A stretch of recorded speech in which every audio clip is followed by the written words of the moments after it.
everyone. Today we are going to gain knowledge about economics and the major two branches of economic, that is micro versus macro. As you know that the word economics is derived from the Greek word oikonomos. Oki means household and nomos means management. Hence, economic means management of household. As you know, the resources in an economy is limited. They have alternative uses and human wants is unlimited. So you need to use all your resources in a proper manner so that wastage does not occur. Now, economics can be classified into two parts. One is micro and other one is macro.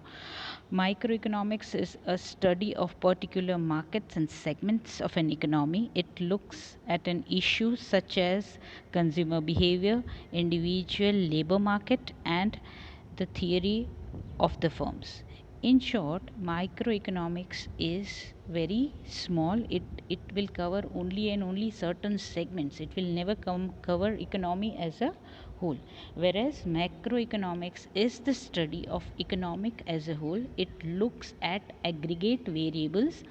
Aggregate means the total number of variables. When you study macroeconomics, you always need to consider total economy as a whole, such as aggregate demand, national output, and inflation. So, the scope of macroeconomics is much more broader and wider. Microeconomics is concerned with the supply and demand in the individual market. Over here, microeconomic is dealing with only and only individual supply, that what an individual is actually supplying in an economy. Individual consumer behavior. Example is consumers choice theory, that is consumers preference, brand loyalty. These are the examples. Then individual labor markets, demand for labor, that is wage determination. What are the wage rate prevailing in an economy, and externality rising from production and consumption. Now, what is the production and the consumption of a consumer? That is also studied under microeconomics. As you know that the Dr. Marshall gave the principle of economics and he advocated microeconomics. He has written many books also for microeconomics. Concerned macroeconomics. Macroeconomics is concerned with the monetary and fiscal policy. What effect does interest rate have on an whole economy? Now, macroeconomics is broader. It deals with aggregate. Aggregate as a result, it has to deal with monetary and fiscal policy as well.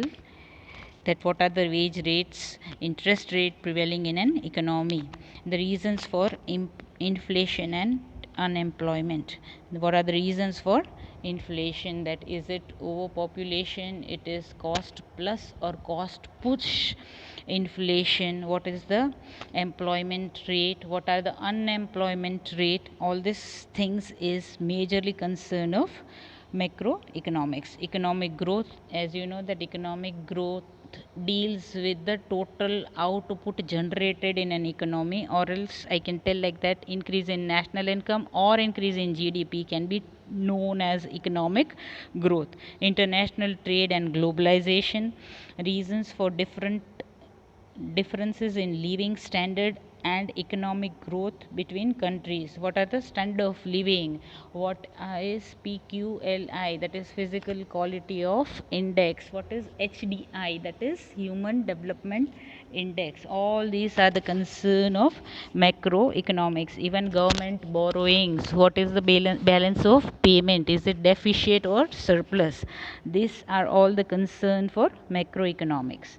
Now, in short, what is the difference between microeconomics and macroeconomics? That is, in case of microeconomics, it deals when the it deals with the decisions of a single economic variable such as the demand, price, consumer, etc. It is concerned with only and only individuals only individual demand, individual supply.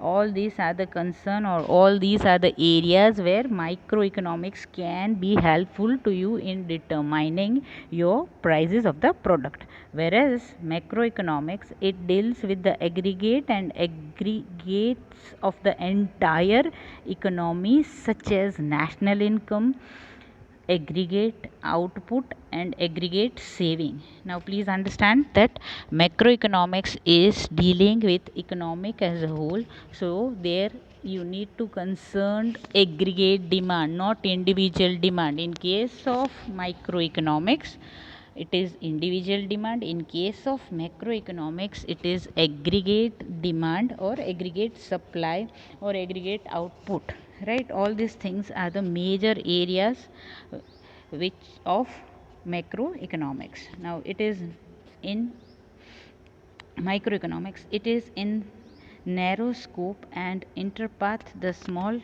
constitutions of the entire economy.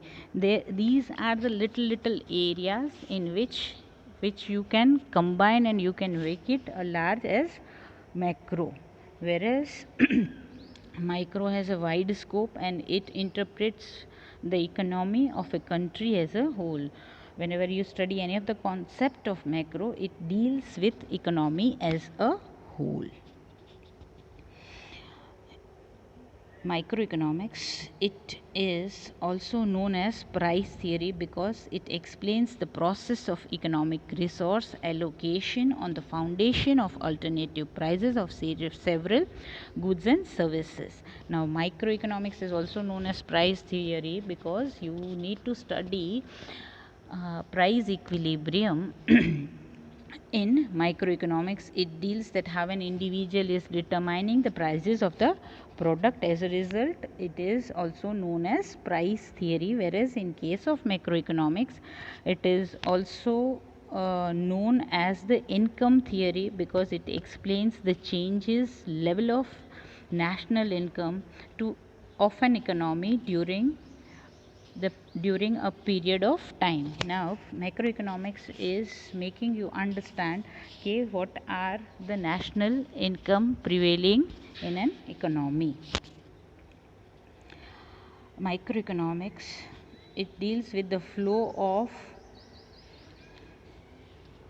various factors of production from single owner to a single user of those resources. Now over here there are four factors of production, that is land, labor, capital, and entrepreneur.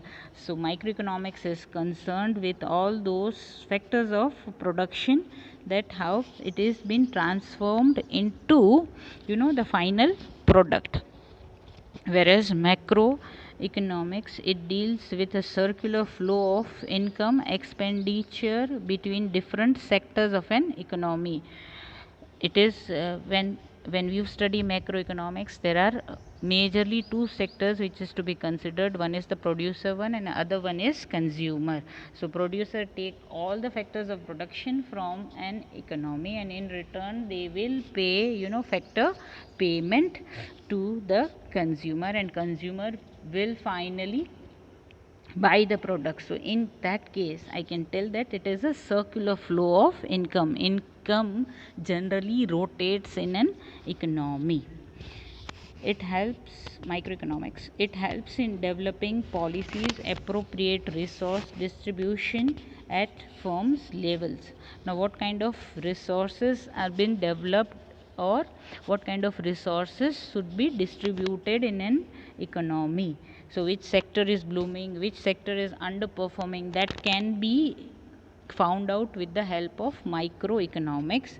Whereas macroeconomics, it helps in dealing policies, appropriate resources distribution at an economy level, such as inflation, unemployment level, and income level, etc. Okay, these are the areas under which macroeconomics is performing. One of the concerning or burning issues of the government, that is unemployment, then inflation, all these major economic problems which the government is facing is studied under macroeconomic, because macroeconomics we study economy as a whole. This is how we understand the difference between micro and macroeconomics. Thank you.